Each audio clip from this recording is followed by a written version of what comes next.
I think they were influential in changing the scene at the time that they came out. And I really see them as the precursor to the whole grunge movement. Hey, everybody, this is Robert Kinsler, And this is TJR. and the time has come. The 2024 nominees for the Rock and Roll Hall of Fame have just been announced. And TJ, I thought you and I would get together, talk about who's been nominated, what we think about those nominees, and also maybe talk about some names that were left off the list that we think perhaps should have been there. Um, Absolutely. Let's, I guess, start by just going over the names here. So here we go: Mary J. Blige, Mariah Carey, Cher, Dave Matthews Band, Eric B. and Rakim. Those that was one of the only that was the only one where I didn't know who they were. yeah, So I looked them me up. They're a too. rap duo. Foreigner, Peter Frampton, Jane's Addiction, Cool and the Gang, Lenny Kravitz, Oasis, Sinead O'Connor, Ozzy Osbourne, Sade, and A Tribe Called Quest. Anything you want to start off or say in regards to all this? Well, let's do this. Let me just give a little bit more details. So some of these names we have seen, but many of them are first timers on the list. Mm-hmm. So we have Mariah Carey, Cher, Foreigner, Peter Frampton, who I've long thought should have been on the list, and I was glad to see him here. Cool and the Gang, Lenny Kravitz, Oasis, Sinead O'Connor, Ozzy Osbourne, and Sade are all first timers. So, they did try to bring a whole bunch of new blood into the nomination process this year. Just right off the top, I was, like I mentioned, TJ, I was very happy to see Frampton on the list. I was also happy to see Oasis. I don't know if they'll get on, be inducted, but I was happy to see them on the list. And also Dave Matthews Band. Those are the three names that jumped out at me that I was really excited about. How about you for your part? If there's one that I could pick that I'm really excited about to see, it's Jane's Addiction. I think Jane's Addiction, while they may not have had a large catalog as a band, I think they were influential in changing the scene at the time that they came out. And I really see them as the precursor to the whole grunge movement that would follow after them. Because at that point, what was really huge was the glam metal, the pop metal, all the guys in spandex. And if you like that music, great. I liked some of it myself, you know, but there was a lot of it I wasn't a fan of. But Jane's Addiction brought everything back, its rock back to its hard hitting roots. And Jane's Addiction just kind of blew the roof off. Then Nirvana came along and really blew the roof off. Yeah, right. They had maybe the larger commercial success. Jane's Addiction, everybody thought was going to be the next Led Zeppelin, but then they had problems, But I think they were influential in helping to blow that door down to what would be the grunge movement. That's my thought. Otherwise, there's a few people I'm ambivalent about, like Mariah Carey. Hmm. Okay, I guess whatever. You know, how do you want to Yeah, do you want I to add to mean, that? I saw Mariah Carey and Cher on here, and my first reaction is, okay, I guess they've been popular. They had some. I just don't associate them with rock and roll or being influential on rock artists. Which is kind of what I look at. Like we've talked about soul and R&B and some of these other styles, but they've had a tremendous impact, on rock. Yeah. Like James Brown, you don't necessarily think of him as a rock artist, but I think he influenced other people like even the Rolling Stones and stuff with his style and with his vocal style and kind of just his showmanship. I just kind of scratch my head with some of the names like the two I just mentioned. And let's say another band like Foreigner, I've seen them in concert and stuff. My issue there is Foreigner is much more recent than some bands that I find a lot more important. Let's say like a Bad Company. And Bad Company was around, before Foreigner, and I think that their music is more powerful and has more staying power and things like that. So those are some of the things that I'm surprised about. But like you said, I think that that these announcements about the nominees always elicit a lot of controversy. They certainly do, and I get it.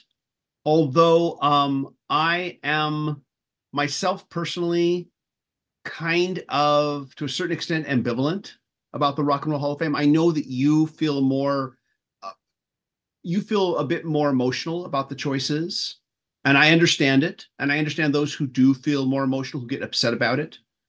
I personally view the Rock and Roll Hall of Fame the same as I view the Grammys. You know, if someone I like gets nominated, hey, I'm glad for them. If they don't, oh, I don't care. At the end of the day, I don't care who wins or who loses in these things. Who gets the Grammy, who gets the gets into the Rock and Roll Hall of Fame. I don't care that much. It doesn't matter to me. But I'm happy to watch the live performances on the broadcast. I'm happy to watch that. And that's the part that I look forward to in these things. But I could care less unless it's someone I really like. You see, and that's what I mean. Yeah, yeah, We get so emotional about this, but then suddenly when it's someone we like, we're like, yeah. We all say the Rock and Roll Hall of Fame is a joke. It's a joke. The Grammys are a joke. Oh, my favorite artist won? All right, yeah. right, Suddenly it's not a joke anymore. right. This is why I just kind of like, it's like I feel like at times I don't want to talk about the Rock and Roll Hall of Fame anymore because it just seems to be the same echo chamber every year. Right. But at the same time, I do feel empathy for all those who get upset, and I understand a lot of your arguments because I know you feel there are things you've felt over the years that have been criminal. You've talked about Bad Company in the past, and even one of the members of Bad Company has stated that they feel that it's largely political and that they've made some enemies along the way. Yeah. And they're probably right.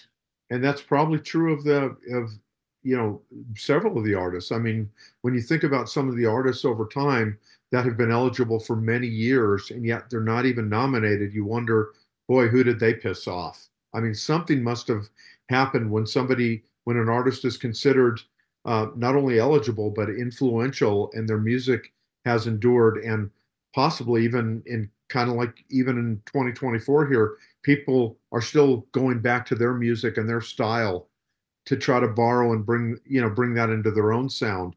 Then you wonder what happened. Why are they not represented at least among the nominees? And that's where it does get confusing. And upsetting. Yeah. And something, you have over the years brought up different artists. Bad Company, you've brought up Boston. You know, Boston's first album, I will never stop singing its praises, and I know you won't either. Exactly. We both feel that that album is phenomenal.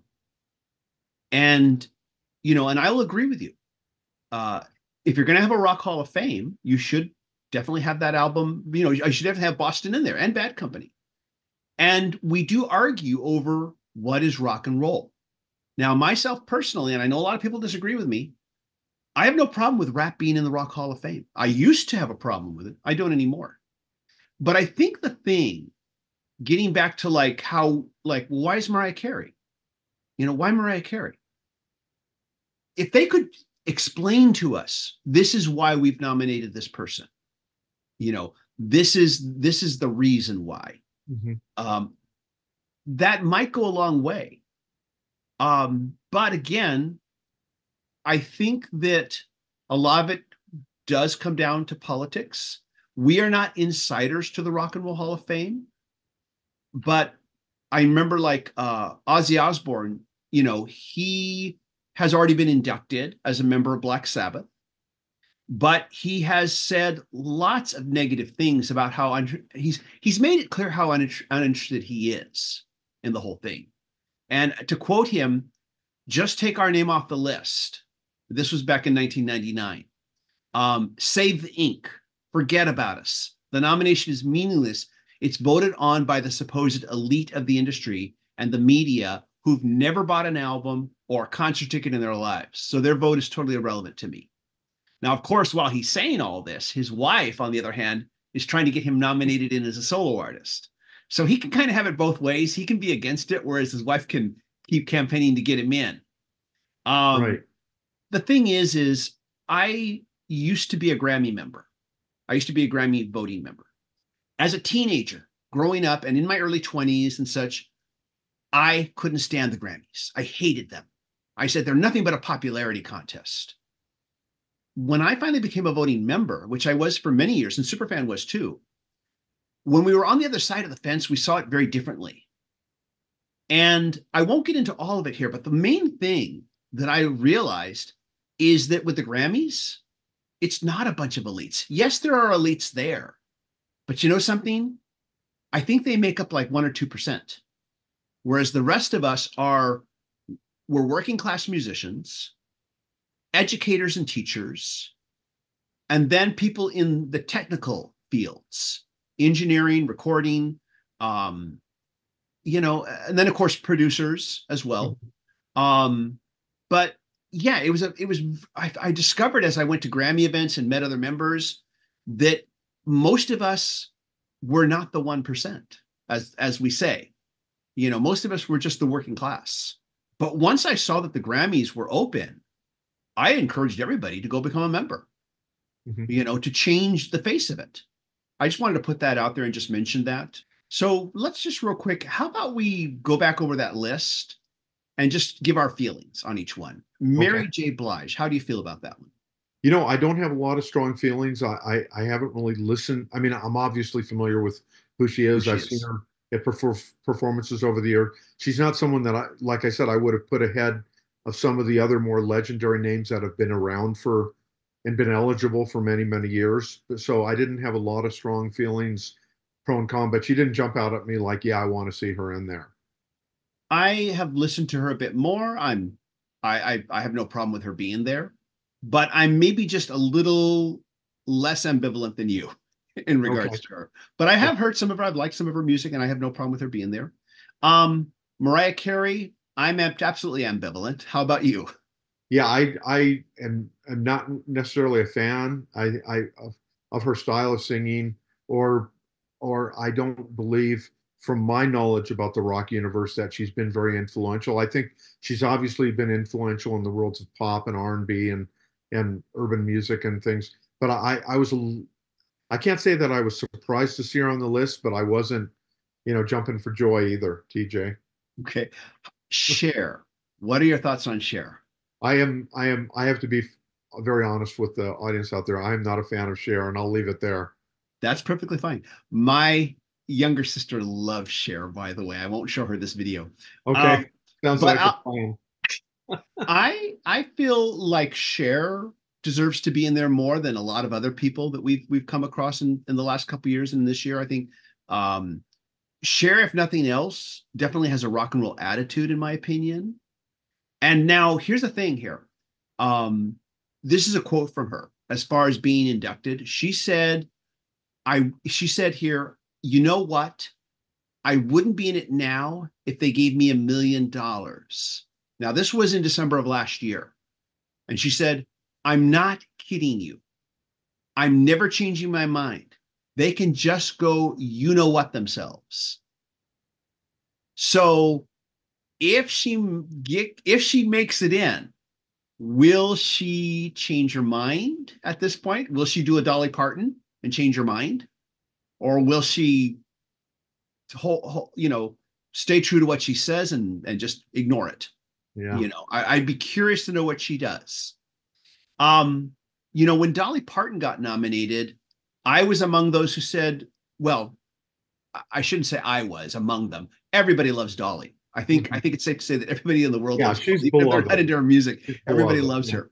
But I was like, why is she there? And even she said, why am I here? Give it to someone else. Go nominate someone else. But she changed her mind. She accepted it. And I honestly feel that the reason is because she realized the marketing opportunity that she had in front of her. Because now she has the perfect tie-in to record and promote a rock album. I really feel that motivated it. So it would be interesting to see what Cher does. Yeah, And that's again, true. there's nothing wrong with Dolly taking advantage of the situation and recording a rock album. I listened to a little bit of it and was not into it, you Hmm. know. Yeah, Um, I feel similar. I respect her, and boy, did she have. I don't think anyone's ever had more big stars join them on a yeah, special release like that. Unbelievable. The surviving members of the Beatles. I mean, and it goes on from there. Incredible what she did. And it's just kind of testament to how much everybody loves her. You know, Exactly, how much exactly. people really like her. And yeah, let's move on. Dave Matthews Band. I am a big fan, and what I have to say here is as good as they are on record, they're incredible live and over time. And I've seen them several times. They just deliver, and I think that they just an amazing group. And I was nice. It was really nice to see them honored with the nomination. I'm perfectly fine with them being there. I'm very happy for them too. Yeah, I would have no troubles with that. I only have one of their albums. I do like the album that I have. I've never seen them live. I've never been a huge fan, but hey, I understand what they've accomplished as a band. Mhm. So to me, they're not undeserving. After that, we have Eric B and Rakim. I'm ambivalent. Are you ambivalent? Yeah, I likewise. Yeah, I'm just not so Okay, familiar. we can move on. Yeah, And we're not. And if you're a fan of them, we're not dissing them.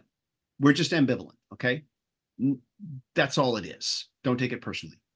Um, Foreigner. You said a little bit about Foreigner.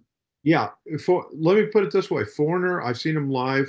They had some good radio hits. They were on rock radio. I just don't think they rise to the level of some of the other great bands of that era or even beforehand that haven't yet been acknowledged. Like let's say like a Boston or like a Kansas. So I'll leave it kind of there. Yeah, I'm kind of in agreement with you on that. I have no problem if Foreigner gets in, but it's just like, yeah, I think there's a lot of other bands from the same era that were far more influential than Foreigner. Exactly. Peter Frampton, you've already mentioned, and I would agree with you. Peter Frampton, definitely he deserves to be there. I've talked about Jane's Addiction already. I kind of got off on a tangent there. Anything you want to add or You know, agree, it disagree? was interesting, and I have seen Jane's Addiction. I have reviewed them.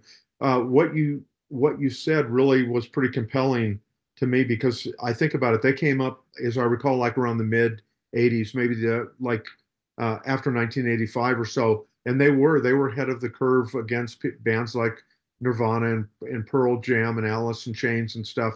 And they probably did have quite an influence there because they were a departure from the other mainstream rock acts of that time. So I'm going to give it to you, and they probably do deserve to get in. Okay. And now Cool in the Gang. Hey, I love their music. I don't know if I'd call them rock again, but I guess as we've seen, they've already brought in a bunch of acts. So maybe that, I am a fan. I've seen them and do like their music. I like Cool in the Gang too. If they get in, great. I have no problem with that. Party. Yeah, party. There we go. Let's have a party. Lenny Kravitz. Yeah, again, having been a music writer for so many years, I've seen Lenny a few times. Very good artist. I wouldn't have necessarily put him ahead of some of the names that are not here, but I don't have a problem if he gets in. He's definitely, I think, influential and very talented. Yeah. Same here. I agree with you 100%. Oasis. Let's talk about them. Okay, Oasis, I'm a big fan. I'm more of a fan of Blur, who, as people may or may not know, in Great Britain, there was this thing called Britpop, and it was kind of like Blur and Oasis, where these two competing bands, kind of like the Stones and the Beatles, many years earlier, were. I would have liked to have seen maybe Blur recognized at least on the same list, but I don't, I am a big fan of Oasis. If they get in, great. And I don't I in my heart of hearts I don't think they're going to make the cut, but if they do, great. I've never been a big fan of Oasis. I don't dislike them. I've liked some of their hits. I've just never bothered to explore their albums, the catalog. Um, and I believe, in fact, I probably listened more to Noel Gallagher. Hmm. I and I know you like Noel Yeah. Gallagher, some of his side Oh, projects quite a bit. yeah. But maybe, as Noel Gallagher with some of his side projects, he's still too new. Hmm. But again, if Oasis gets in, great. I have no problem with that. It would be fun if they got in to see if they would actually both show up and take the stage together and play music or even talk to each other. That could be very interesting. Who knows? Who knows? Um, Sinead O'Connor. I'm as we've talked about in the past. I'm just not. I only know her hits. I'm not familiar with her full catalog. I mean, perhaps you're better to say. So I'm kind of agnostic on that one, TJ. What are your thoughts? I'm 100% on board. 100% on board. I, of course, have gotten to know her music better through Superfan, who's a big fan. We recently listened to her audiobook, her biography that she wrote herself before her passing. And the more I learned about her, the more I liked her as a person. And I think her attitude has been very rock and roll. I think her whole mentality has been very rock and roll. So yeah, I'm perfectly fine. I'm 100% on board. Ozzy Osbourne. Ozzy Osbourne, I don't very much. I was in favor of Black Sabbath getting in, and I Mhm. was glad to see that happened. Ozzy, I'm not as strong on that. I think there's so many other hard rock bands that I would put in ahead of him, like let's say like a UFO or Rainbow or something. That, but if he gets in, I'm fine with it. But would not necessarily be the guy, you know, shouting out triumph, hey, let's get him in, let's get him in. I'm kind of maybe a little bit more agnostic on that one too. I'm about the same. I'm glad that Black Sabbath is in. I love Black Sabbath. I like Ozzy's solo stuff too. Don't get me wrong, but I agree with you. And I think Ozzy might agree too. There are so many pioneering heavy rock and metal bands, some of which are very underappreciated. Don't get, Very much so. yeah, they've kind of been forgotten by time, who are innovators. I think even Ozzy would say, Mhm. put them in first, please, if you have to do this. So yeah, I Yeah, hear because you. a lot of them paved the way for what he did with his solo career. So I'm like, let's go back and go to the well and let's dig deep and get some of those early pioneers, like we were talking about early. Some of them are losing members, or some of those members are really getting up there. Let's get them in first. Sade. I love Sade's music. Again, is it, well, I guess we've already established that the Rock and Roll Hall of Fame is more than rock and roll. So I guess I wouldn't have a problem if she got in. She wouldn't be in my top, the I named my top artists on Hmm. the list, but I don't have a problem with her getting in. Yeah, I love Sade too. I think she's fantastic. Yeah. Um, and we should maybe just briefly, after we're done with this list, maybe discuss or try to discuss what is rock and roll. Yeah. I don't know. But let's go back to the list, and we have only one left, and Yeah. that's Tribe Called Quest, which I'll say, I'm ambivalent. I know of them. I've maybe heard a little bit, but I'm mostly ambivalent. Again, that's not just against them. They're just And I'm the same, TJ. I think our feelings and probably our experiences are pretty much right in line together. I'm just not familiar enough to really opine here. so. With that said, there's the whole idea of how do we define rock and roll, and I wish that the Rock and Roll Hall of Fame would explain that, would give us their definition of that to better understand where they're coming from. Because the argument I always hear, it shouldn't be called the Rock and Roll Hall of Fame anymore. It should be called the Pop Music Hall of Fame, Popular Music Hall of Fame. I think that's the one thing, is they really need to say that. But I think that I will go back to quoting Ice Cube of NWA in his speech about why he felt they should be in the Rock and Roll Hall of Fame and why they are rock. And he said, rock is not defined by an instrument. And I agree with him. It shouldn't be defined by an instrument. Rock can be anything if you have the right attitude. Rock should not be confined to a genre. And that's why I have no problem with someone like Willie Nelson, a country music artist, being in the Rock and Roll Hall of Fame, because I think Willie is rock. It's the attitude, it's the spirit. And that's what he was trying to get across. And like I said, you can hear the whole speech online. I'm not going to get into it all here, but that's kind of what convinced me that we can't have this narrow definition that rock and roll is, you know, two guys on guitar, one guy on bass and drums, because Kraftwerk, Mhm. Devo, um, we can't have such a narrow definition about this. So many people want to see Rage Against the Machine nominated. Right. How could Rage Against the Machine have happened if we didn't have NWA Mhm. or rap in general? How could Rage Against the Machine have happened without them? Mhm. So, but I think what they have to do is, and I've said this before, is explain why. If you think this person was an influencer, that they were influential to rock and roll, at the very least, then explain that. Tell us why. I think it would go a long way for them.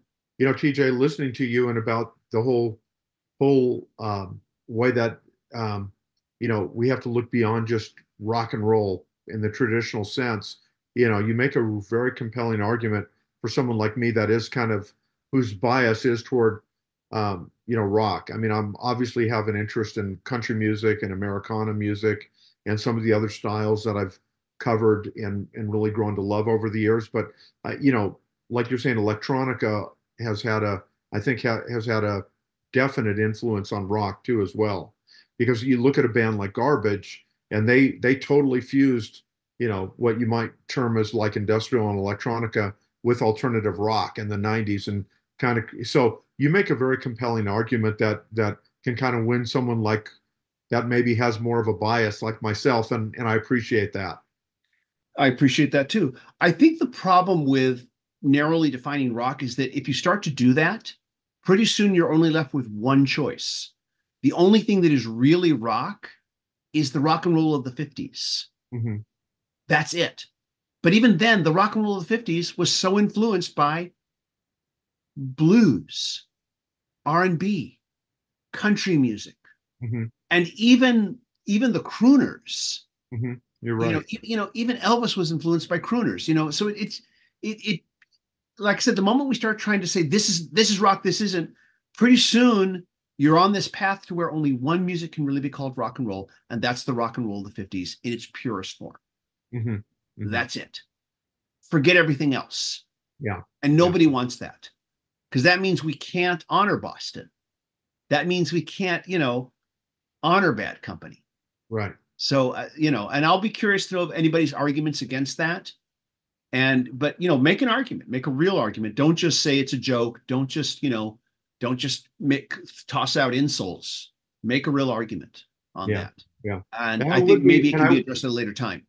and I would be curious, and I don't want to show my full hand here, Sure. but I would be curious to see some because there are many artists, especially from kind of from the more early era, like we're talking about like the 60s and early 70s, who I think have been tragically and criminally overlooked. So I'd love to see what kind of the people out there, what they might want to say, some of the artists that they would like to see at least be nominated. I would, yeah, and I would agree. They are terribly overlooked. In fact, Mojo Nixon just passed away, Right, he sure did. and I released a very short video in memory of him. But you know something? He is so much the spirit of rock and roll. His whole, even though he was comical, Mhm. his whole rebellious spirit of not giving a crap what anybody thinks, Yeah, to me was definitely. very rock and roll. His music was, I mean, just like, I think, oh wow, it's too bad he couldn't have had that, while he was alive. Of course, knowing Mojo, Yeah. I don't think he would have gone. Yeah. You're But probably right. I did see him once, and he definitely had a raucous spirit. I yeah, will definitely agree with you there, TJ. yeah. I'll finish up this whole part of the conversation by just quoting another artist here, Randy Bachman, and discussing Bachman Turner Overdrive. And he said it really pisses me off every year. I don't begrudge the groups that get in, but being in the Guess Who in their peak years, the American Woman years, he said when I wrote the songs, and Bachman Turner Overdrive during the peak years when we were selling 30 to 40 million records, to not get a nod from the Rock and Roll Hall of Fame and other bands who have had lesser artistic or commercial success get in there, he says it really does tick you off. And I totally understand. I I do totally too. get where he's coming from. And of course, there's been a big shakeup now, of course, within the Rock and Roll Hall of Fame, and deservedly so, because the head honcho said some really stupid things Yeah, he did. and Yeah. really showed his true colors. Mhm. So finally, he has had to step down. How much that's going to change things over the ensuing years will be interesting to see, because I don't really know if this year really reflects that change, but how much that might change things now that he's gone may change how we look at the Rock and Roll Hall of Fame 5 years from now. Mhm. So that's going to be an interesting thing to see too. But again, at the end of the day, we love it when the artists we like get in. We get angry when the artists we like don't get in, because we're only human and we're fans. But I think everybody will. But I think again, there should be some observance and some consideration for those who have been around longer, and trying to give them the recognition they deserve while they can appreciate it, you know, because I know it does mean a lot to a lot of people. It means a lot to the fans, but it also means a lot to the artists and their families. Mm-hmm. So yeah, I think I'll say that. Any other last words before we go? No, I think we've covered it, and we'll look forward to seeing. We're going to find out in April of 2024 who makes the cut and who gets in. So I guess we'll wait for that. Yeah. Everybody, thank you so much for watching. Share with us your thoughts. As always, if you like these videos, be sure to hit like, hit subscribe, and hit the bell notification icon. Thank you to the patron supporters. Patron supporters receive exclusive weekly videos not available on this channel. Robert, this has been a great discussion, and thank you so much. And we'll see you all in the next video. Take care, everybody. Bye-bye. Hi, everyone.